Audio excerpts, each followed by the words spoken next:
ayoko rin naman isipin ng tao, winaldas ko 700 million. Nisin ko, may discretionary fund na pwedeng kunin ng Senate President. Maraming previous Senate Presidents, tens or hundreds of millions kinuha. Nisin ko, hindi ako kumuha doon. Tapos sasabihin nila, 700 million, ginastos ko. Tapos wala. O, unang-una, magaling sa division, si Senator Lacson for two reasons. Dinivide lang yung 700 by 28 days kasi 25 million or minultiply lang 28. Pero mahina talaga siya sa math. Bakit?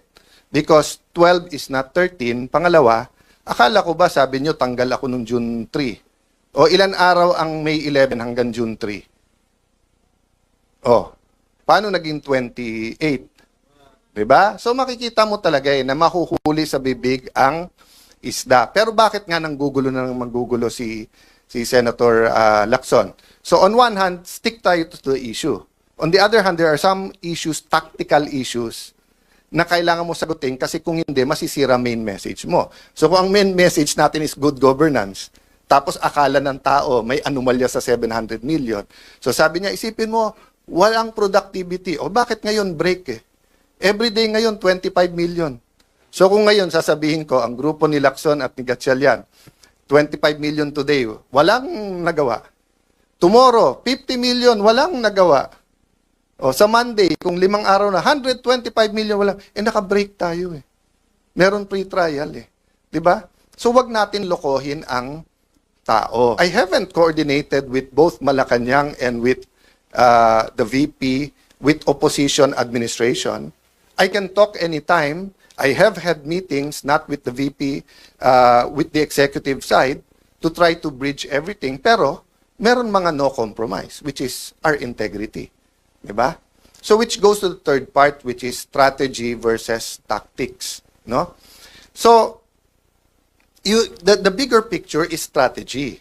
So, for example, let me just talk about two things sa strategy because we really have to talk about identity, where God is leading us, how do we refuel ourselves pag tingin natin pagod na tayo, di ba? So, for example, ang strategy natin from the start, simple lang. Kunin ang majority, kunin ang Senate presidency, gawin yung tama. Ganun lang simple. Gawin yung tama. Ano yung tatlong tama? Una, anong truth na naitatago? Paano natin ilalabas in a systematic, at the time, corporate way, na hindi naman mayayanig ang Pilipinas, pero mayayanig ang mga korap. Okay, two, how do we solve problems in education, in health, na totoo? Kasi like sa education, ang dami-daming, magaganda lahat ng bills na yan. Pero mark my word, until we deal with K-12, ang mga bata, half day lang ngayon Diba? So pag hindi mo binawasan ng 1 or 2 years o hindi mo pinondohan, there's only two ways to solve Philippine education. Buhusan mo ng pera para yung K-12 ay fully funded at bumalik sa 7 to 3 p.m. or 7 a.m. or 8 to 4, whole day ang bata na equip lahat, or bawasan mo muna ng 2 years habang inaayos mo. Lahat ng iba doon are in between window dressing and building new rooms. Meaning building new rooms, magagandang programa. Ang problema, hindi mo inayos yung pundasyon. Diba? Ganon din po sa health natin. If you look at the amount of money out of expense sa gamot, if you look at the approval systems, if you look at PhilHealth, etc., kawawa talagang mahirap sa ating bansa. Kawawa talaga. Di ba? So, strategy. So, ano strategy nung kabila? Palabasin ng manggulo. Sila nagpapasok sa NBI. Sila nagsabi sa NBI, full battle gear kayo doon. Sila hindi naglagay ng membro. Sila ang hindi nagpausad sa bills natin. Authorized naman sila na mag-BICAM, etc. Diba? Sila yung nananakot sa kapwa natin membro na lumipat kayo kung hindi makukulong kayo. Sila ang meeting ng meeting sa Malacanang pero pinapalabas nila, tayo unproductive, tayo magulo. Yun ang strategy nila. Ba't tayo papasok sa strategy? In one sense, kailangan mo sagutin yung issue. So like yesterday, pinaalala sa akin nung ating comms, stick to the issue tayo, which is truth. Diba? Na hindi tapos ang laban. Pero ayoko rin naman isipin ng tao, winaldas ko 700 million. Nisin ko, may discretionary fund na pwedeng kunin ng Senate President. Maraming previous Senate Presidents, tens or hundreds of millions kinuha. Nisin ko, hindi ako kumuha doon.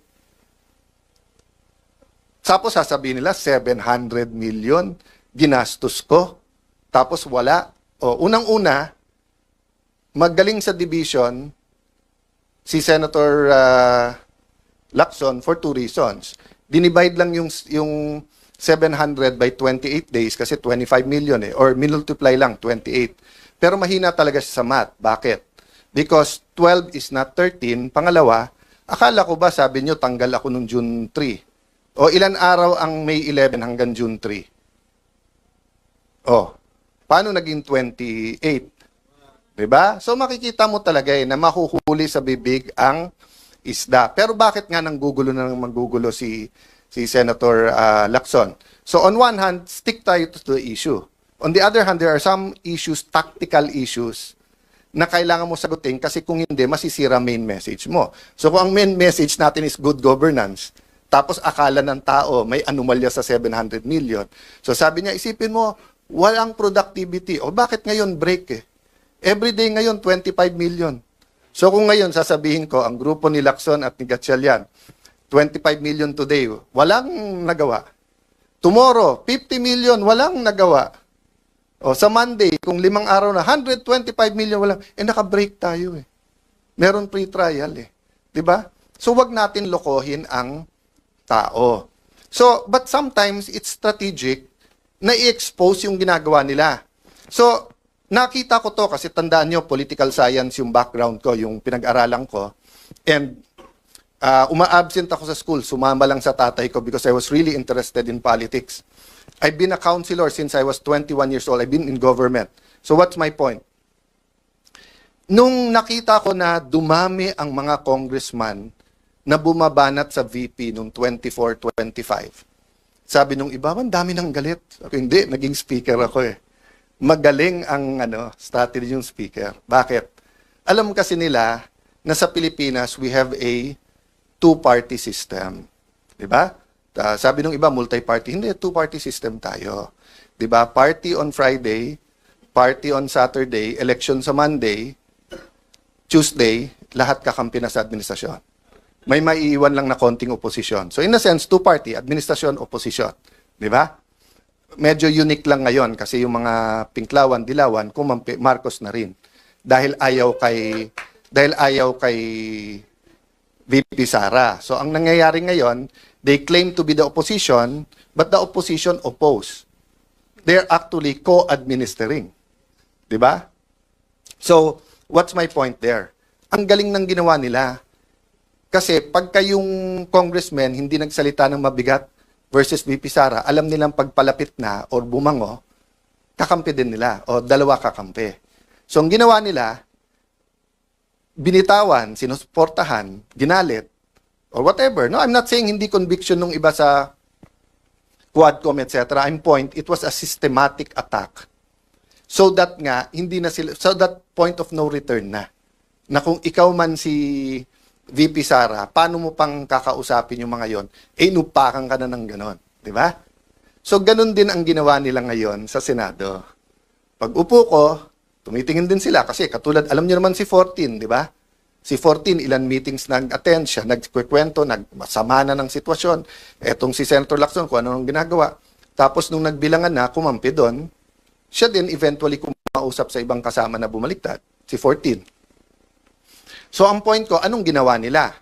Imbis na dumami tayo by them going to us, nung nag-meeting sila, take turns tayo lahat umupak. Kaya alam ko sa grupo nila ang pinakamatalino, si Lito Lapid. Kasi si Lito, parang kasama nyo na ako, pero wag nyo nang asahan, umupak pa ako. Di ba? I mean, si Lito's the most honest and practical. We're here together, this is politics. Pero wag na tayong gumawa ng imbento tungkol sa kasama natin. Pero sila, nag-take turn sila. Liberal, kayo naman. Rafi Tulfo, ikaw naman. But makikita mo yung diferensya nila Sabi ni Rafi Tulfo, hindi daw sila Malacanang. In other words, hindi sila tuta. Okay. But dun mo makikita yung graduated din experience. Bakit? Kasi si Senator Tito Soto and Senator Rafi Tulfo, at least sila tuta ng Malacanang. Pero si Erwin tuta lang ni Lacson.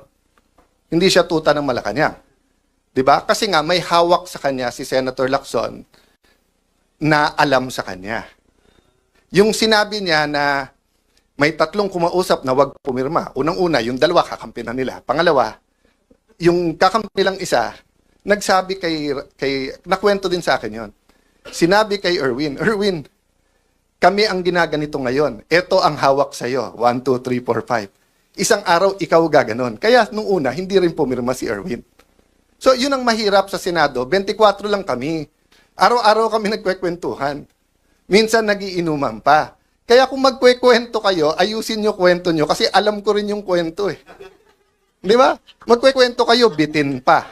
O, yung totoo. O, Erwin Tulfo, isa-isay natin hawak sa'yo. Gusto mo?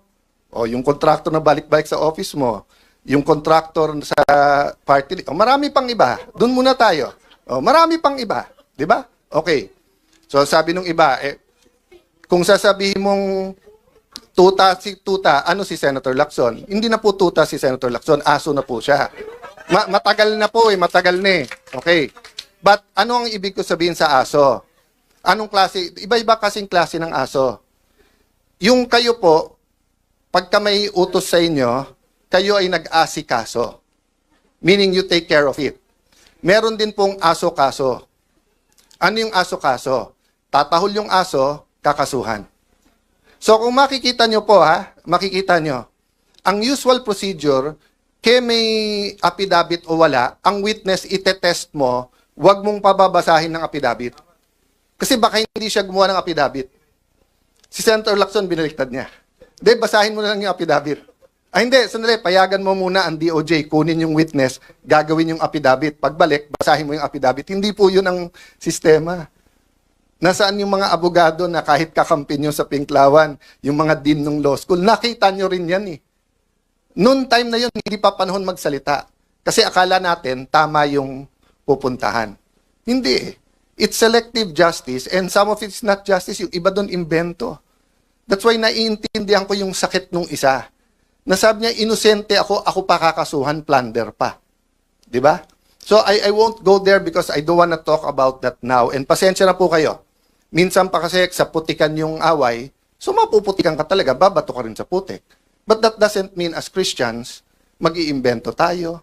We will use money, we will use PR, we will use etc. Di ba? So, pasensya na po kayo kung minsan, kailangan kong sagutin. Tactical yon.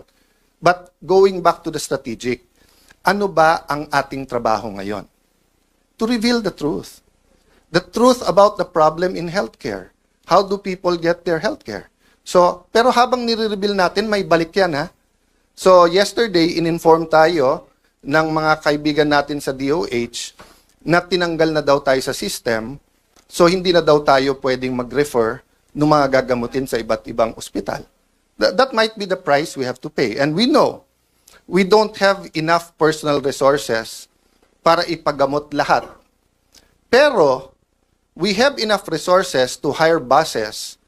So kung by Monday o Tuesday, DOH, hindi kayo mag-ayos, ibubus ko lahat ng kamag-anak ng pasyente para mapirmahan nyo, para mapagamot yung mga pasyente. Kasi hindi naman ako aatras eh. Di ba? May sakit sila. Ang dami-dami yung pera, abroad ka ng abroad, Mr. Secretary. Picture ka ng picture kasama ng mga nasa vape, 'di ba? O tapos flu shots lang, hindi nyo mabid, hindi makasama. Tapos just because ang tingin mo wala na ako ngayon sa paningin ng Malacanang, tatanggalin mo yung privilege namin. Oh, Senator Lacson, sir. Sabi mo, hindi pwedeng gamitin ang AIX, hindi pwedeng gamitin ang tupad, hindi pwedeng gamitin ang MAIP sa politika, at hindi dapat nag-iipitan. O sir, nagsusumbong ako sa iyo. Kung hindi ako magsumbong sa iyo, magsusumbong ako sa Tulfo. O. Pero, hindi kay Erwin at hindi kay Rafi. Doon ako kay Ben magsusumbong kasi si Ben walang kontrata sa gobyerno eh. 'Di ba? Walang tinatago eh, walang ano, 'di ba? I'm not close to Mon Tulfo. I'm one of his punching bags, even during the time of Duterte time. Pero si Mon, wala rin kontrata sa gobyerno, sa pag-alam ko. So I respect him. Even if he's not in favor of what I'm doing kahit tinitira niya ako. I also respect Ben, nakikita-kita ko, di ba? Pero si Erwin at si Rafi, paano ko rerespetuhin ko? Paano ko rerespetuhin? Di ba, alam ko kung sino kayo, anong ginagawa nyo, alam ko kung anong hawak sa inyo. Tapos aaraw-arawin nyo ako sa media. Magdebate tayo, sabihin nyo yung topic, yung debate ng katotohanan, debate ng flood control, debate ng contractor, di ba? Huwag tayo magdebate ng kung ano-anong gusto nyong topic na nililihis nyo lang sa mga nangyayari. So again, mga kasama, tama yung narinig nyo, inuumpisahan na kami. Actually, to be fair for a long time, Senator Amy and Senator Bongo, pinagtatanggalan din ng mga pondo. So, ang sabi nila, daan-daan bilyon ang para sa ayuda at hindi ito pwedeng gamitin sa pagpapabango, which is not true also. Nung simula nung nagkaroon ng oil crisis, nung simula nung Israel, open na silang may picture, may pangalan sa pagdidistribute Pero okay lang kasi at least nakukuha ng tao. So, don't get me wrong As long as yung mga pasyente na asikaso, it doesn't have to pass through my office. Ang problema, pumunta sa opisina nila, sila nagsasabi, pumunta ka sa congressman, senador. Pagpunta naman nila sa congressman, senador, ay, dito sa congressman na to, kasi kakampi ng Malacanang. Dito kakampi, di ba? So, let me address myself to Senator Win because paulit-ulit siya nung siya ang chairman ng Committee on Finance. Sabi niya, walang politika sa pondo to. And I believe him. I believe him. When he was chairman of Finance, sabi niya, walang politika, pare-pareho to. At yung amounts natin bilang mga senador, walang lalamang, pare-pareho tayo. O, Senator Win, you're now the Senate President. May DOH Secretary ka, namumuliti ka. O, the ball is in your hands, di ba? Pero papayag ba tayo? Sa atin, ano ba ang isang weekend? Pero yung may sakit na hindi matuloy yung CT scan niya, hindi matuloy yung MRI niya, hindi matuloy yung dialysis niya, that can be fatal, 'di ba? So sasabihin nyo kami namumulitika, yun ang ginagawa nyo. So sorry, mapupunta tayo sa politika because we have to fight the daily battles. But my point is strategy versus tactics, daily battles versus the war. The war is really for the kind of Philippines we want. Diba? And yun ang last ko sasabihin, we have to articulate that. We have to articulate. So yung mga men and women of God na nandito ngayon na you will be speaking on those topics, pasensya na po kayo kung napunta ako sa daily battles. But that's what we're facing. And iba-iba tayo ng trabaho. May taga-fast, may taga-pray, may taga-encourage, may taga-luto, may taga-linis. Diba? So, we're all part of that giant puzzle that the Lord has put. But as long as we said, Lord, use me, Lord, send me, I think we'll be okay. So sa lahat ng nagpre-pray for us, lahat ng nagtatrabaho for us, guys, kayo yung inner core. So don't lose faith. Some of you didn't sign up for this, but even if you didn't sign up for it, you had in your mind the kind of Philippines you want. So, di ba, yung balik tayo dun sa, na Lord, save mo ako. Pinadalang kita ng helicopter, di ba? So, in your mind, you probably had a different way. Di ba? So, kung tingin yung education yung problem, you're probably drafting a super good bill on education. Di ba? Or if you're talking about local government, baka nakadikit kayo sa pinakamagagaling na local government sa Metro Manila, dumikit kayo sa Taguig, sa Pasig, sa Manila, sa Quezon, whatever, di ba? Dumikit kayo sa Cebu, dumikit kayo sa Davao, sa Peace and Order, and you think that's the way. But His ways and His thoughts are not ours. Di ba? In the same way, let's not say na yung ginagawa natin, yun ang way ni Lord. Hindi. Tuloy-tuloy tayong nagdi-discern. But guys, ang point ko po, kung kayo'y nagdadasal for a new Philippines, a renewed Philippines, kayo nagdadasal for revival, it's here. It's here. So let's not only let's do more. Let's not only do more or work harder, let's work more intelligently. And wag natin pagpilitan ang ways natin. Day by day to. Every day pagtulog, Lord, thank you, wala pa kaming kaso. Thank you, Lord, may AX pa kami, wala lang MAIP. Thank you, Lord, nabuhay pa kami. Paggising sa umaga, ganun din. Di ba? That's what walking by faith means. Hindi mo kita, pero alam mong dadating. Hindi natin nakikita yung klase ng Pilipinas na gusto natin. Pero sabi ng Panginoon, "For I know the plans I have for you, plans to prosper you, not to harm you, plans to give you hope in a future."